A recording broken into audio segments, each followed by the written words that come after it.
Everyone.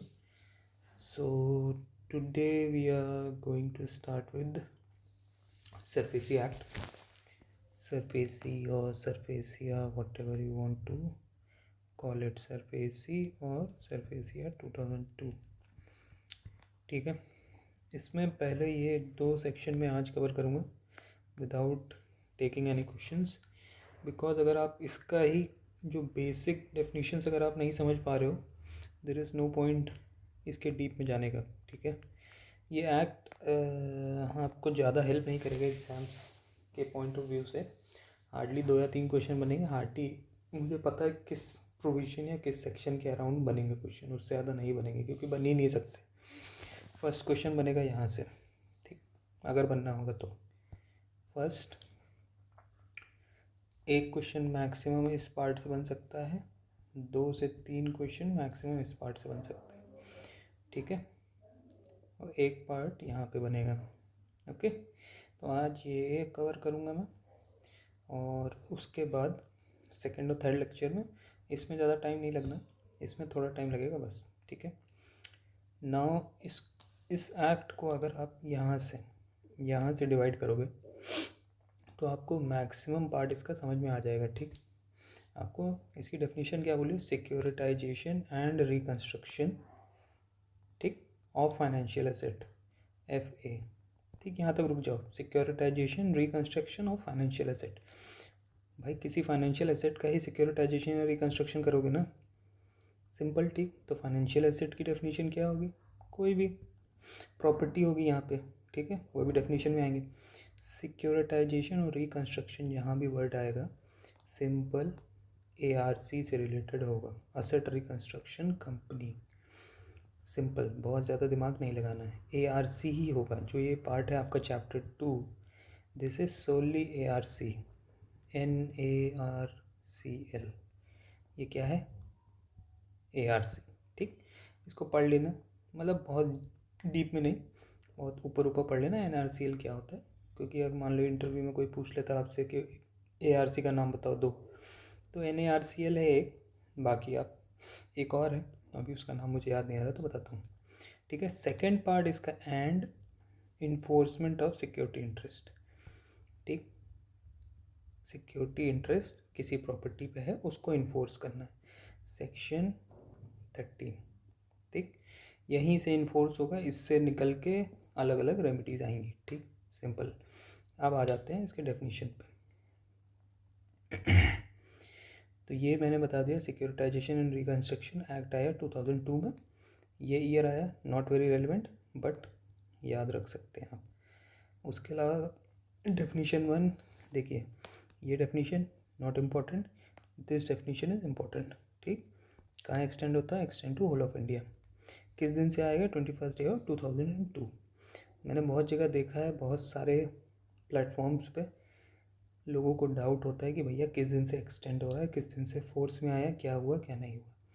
ये date आपको act में जाकर पढ़नी है चुपचाप, ज़्यादा दिमाग नहीं लगाना है. ठीक, किस दिन आया, 2002 में आया नहीं आया मुझे कोई मतलब नहीं, किस दिन से फोर्स में आया वो डेट यहाँ लिखी है, क्योंकि इस डेट और इस डेट में कॉन्ट्रडिक्शन है.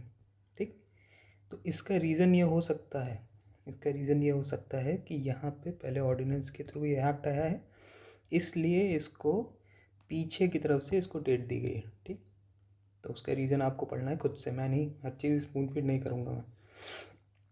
अब आ जाओ, एपेलेट ट्रिब्यूनल पहले ही RDB एक्ट में कवर कर सको हम, सेक्शन 8. ठीक, अब आ गया पहला आपका asset surfaces, securitisation and reconstruction.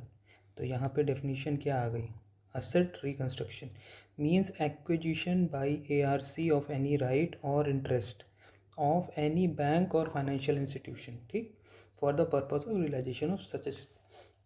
अब इसको मैं एक आपको उससे समझा देता हूँ. मान लीजिए कोई बैंक है XYZ, उसके पास 1000 करोड़ का NPA है. ठीक, नॉन परफॉर्मिंग असेट, एक declared as per RBI norms. ये एसेट है, उसने बहुत ट्राई किया रिकवरी करने का, उसने सब कुछ ट्राई कर लिया वो बैंक, बट रिकवर नहीं कर पा रहा है. इसमें क्या है, सिक्योरिटी है मान लीजिए 400 करोड़ की, बट वो सिक्योरिटी क्या है, कंटेस्टेड है, उसके ऊपर केस चल रहे हैं, उसके ऊपर लीगल डिस्प्यूट्स हैं, उसके ऊपर भाई भाई में झगड़ा है, वो पार्टीशन नहीं हुआ है, सब कुछ 1000 थिंग्स आर देयर, ठीक। अब एक चीज़ और होती है बैंक में, जब एनपीए होता है तो आपको प्रोविजनिंग करनी पड़ती है, ठीक। प्रोविजनिंग मतलब इसका कुछ सर्टेन पोर्शन आपको निकाल के साइड में रखना पड़ेगा, तो आपकी इनकम के पार्ट से कटता है, ठीक।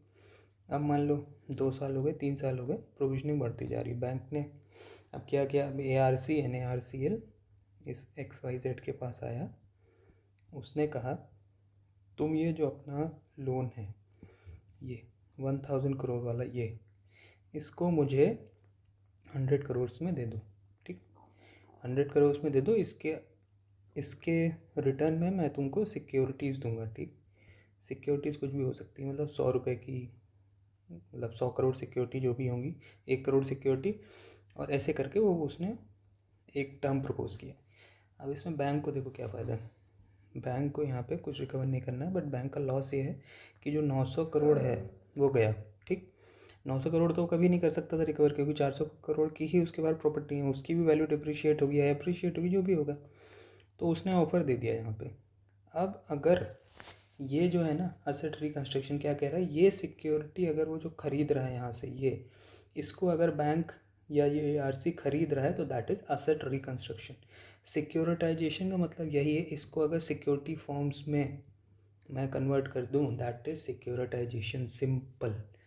फाइनेंशियल असेट मतलब जो आपके पास सिक्योरिटीज़ हैं, जो 100 ये जो है क्या, sorry,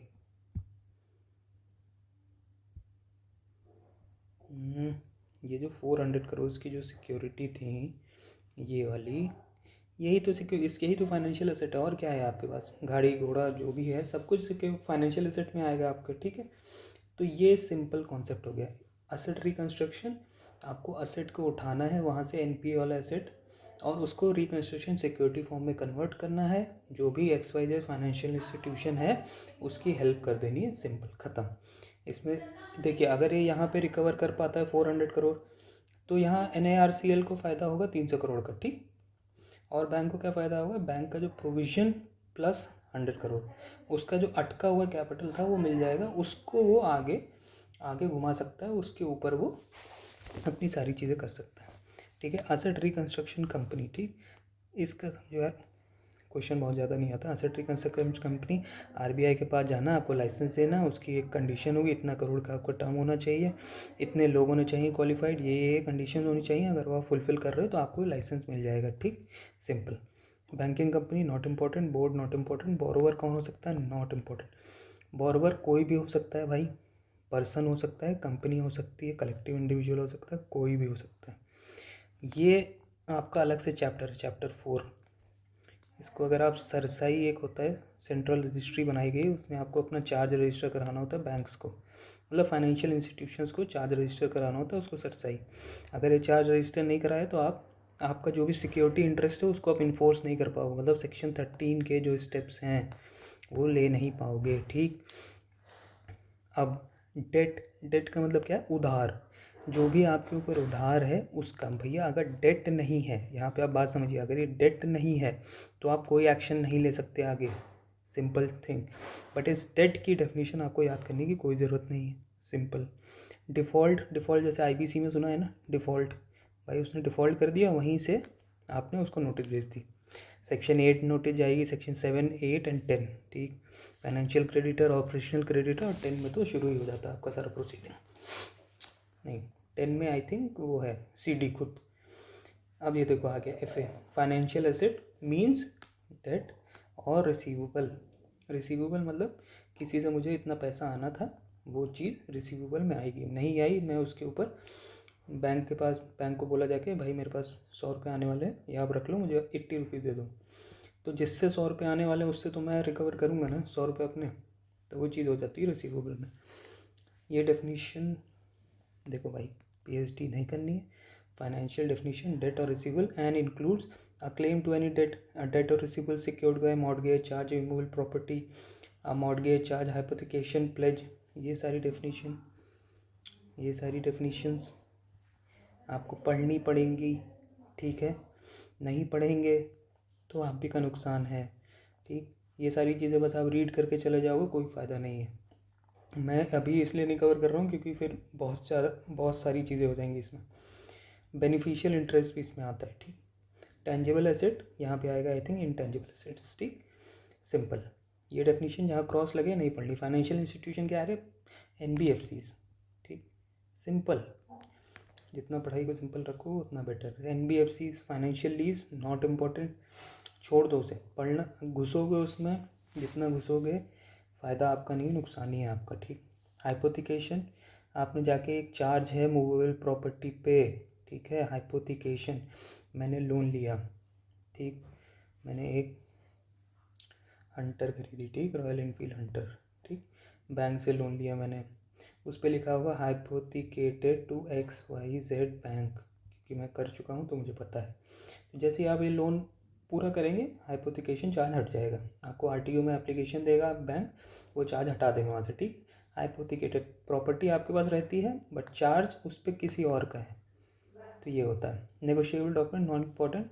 non NPA definition, non performing asset, इसका क्लॉज याद कर लेना, ओ याद है ना, MIB, उसमें एक एजेंट ही एजेंट O, वैसे याद रख लेना, ठीक है। उसके अलावा आ जाओ, अब ये आ गई दो डेफिनेशन। ये इंपॉर्टेंट इसलिए है from the point of view of ARC, ठीक। ARC के पॉइंट ऑफ व्यू से पहले ओरिजिनेटर की डेफिनेशन पढ़ो। Means the owner of financial asset which is acquired by ARC for the purpose of securitisation. और भाई जो 400 करोड़ वाली सिक्योरिटी थी ये, ठीक। Originator means the owner, because यहाँ पे बैंक ओनर है भाई। आप NPA कर दिए, आप चुका नहीं रहे हो, तो आई एम दी ओनर, ठीक। Obligor means a person liable to originator. ये ओब्लाइजर मतलब जिसने लोन लिया था, तुम लाइबल हो ओरिजिनेटर के under contract to otherwise to pay this, ठीक। जो बोरोवर था वो यहाँ पे ऑब्लाइजर है, ठीक। ये इन दोनों की डेफिनेशन इसलिए इंपॉर्टेंट है क्योंकि बाद में हो सकता है आपको ये चीज़ ARC से रिलेशन में वो पूछे, ठीक। इसलिए बस पता है। प्रॉपर्टी में देख लो, सब कुछ आ गया। Immovable, movable, debt, receivable, intangible, qualified institutional borrower जिसने पैसा डाला हो, वो सारी चीज़ें आ गई। Registrar not important, reserve bank not important, scheme not important. Scheme मतलब सिक्योरिटी रिसीट के अगेंस्ट क्वालिफाइड इंस्टीट्यूशनल बायर्स। जो ARC होती है उसके बाद इतना पैसा तो नहीं है ना, खुद से हर बैंक को देता रहेगा, तो इनके पास जाएगा, इनसे कहेगा भाई मुझे ये सिक्योरिटीज उठानी है, इसके बदले जो भी प्रॉफिट होगा उससे आपको सर्टेन पोर्शन में दूंगा। तो ये इसमें पैसा डालेंगे, ये बैंक में पैसा डालेगा, सिक्योरिटी इसके पास आएगी, ये इसको रियलाइज़ करेगा, इसका पैसा इसको वापस देगा, अपना प्रॉफिट रखेगा, ठीक। सिंपल। सिक्योरिटाइजेशन जो मैं पहले बता चुका हूँ, सिंपल, यहाँ पे बस डेफिनेशन की फॉर्म में लिखा है। Means acquisition of financial asset by ARC from any originator, ठीक। ओरिजिनेटर मतलब by owner, whether by raising fund by such from QIB, जो अभी चीज़ बताई, by issue of security receipts represented undivided interest financial asset. जब ये चीज़ उठाएगा, जब बैंक का ये उठाएगा अपने पास, तो वहाँ से उसका पूरा पोर्टफोलियो उठाएगा ना। ये थोड़ी ना होगा, कहेगा नहीं अनसिक्योर्ड पोर्शन अपने पास रख लो, सिक्योर्ड पोर्शन हमको दे दो। तो बैंक कहेगा ये सब नहीं करना है, पूरा लेके जाना, पूरा लेके जाइए। समझ में आया? सिक्योरिटी एग्रीमेंट, आई थिंक ये सिक्योरिटी इंटरेस्ट से रिलेटेड, हाँ ये ARC से रिलेटेड नहीं है। जो बोरोवर और बैंक के बीच में जो इंटरेस्ट होता है ना, गारंटी एग्रीमेंट, आप अपनी सेल डीड के डॉक्यूमेंट बैंक को देते हो, उस चीज़ की बात हो रही है। सिक्योर्ड क्रेडिटर, भाई आपके पास कोई चीज़ है, आपके पास बैकिंग है कुछ पीछे, ठीक। आपने सिक्योरिटी दी है, मूवेबल इमूवेबल कुछ भी होगा तो यहाँ पे आएगा। एनी कंसोर्टियम बैंक बने होल्डिंग एनी राइट टाइटल और interest upon any tangible asset और intangible asset as under L clause. ऊपर जो क्लॉज दिया है उसमें जो L क्लॉज जो नीचे होगा, आई थिंक L लिखा है, as specified under clause L, देख लेना भाई। डिवेंचर ट्रस्टी उधार होता है, debenture. Asset reconstruction company, debenture trustee first, not important, ठीक। बस ये फर्स्ट डेफिनेशन याद रखनी, और इतना याद रखना है कि इनमें कौन आ सकता है, बस और कुछ नहीं। Security interest means right title और interest of any kind other those specified in section 31 upon property created in favour of any secured creditor. बस यहाँ तक। इसके नीचे का पार्ट सेल्फ अंडरस्टैंडिंग है, कुछ नहीं पढ़ना है। ज़्यादा उसमें जाओगे तो आपका ही नुकसान होगा। स्पॉन्सर मीन्स एनी पर्सन, ये इंपॉर्टेंट है। Not holding less than 10% of paid asset. ठीक, तो ये डेफिनेशन यहाँ पे क्वेश्चन बन सकता है, सिंपल। अब देखो ये पार्ट इसीलिए मैंने पढ़ाया क्योंकि अगर आपको ये पार्ट नहीं क्लियर होगा तो आगे के पार्ट क्लियर नहीं होंगे। ठीक, सेकंड पार्ट में ये सेक्शन 3 से पार्ट आई थिंक चैप्टर 3 तक ख़त्म कर दूंगा मैं। उसके बाद एंड में जो बचेगा छोटा सा वो भी साथ में हो जाएगा। ठीक है, थैंक यू सो मच।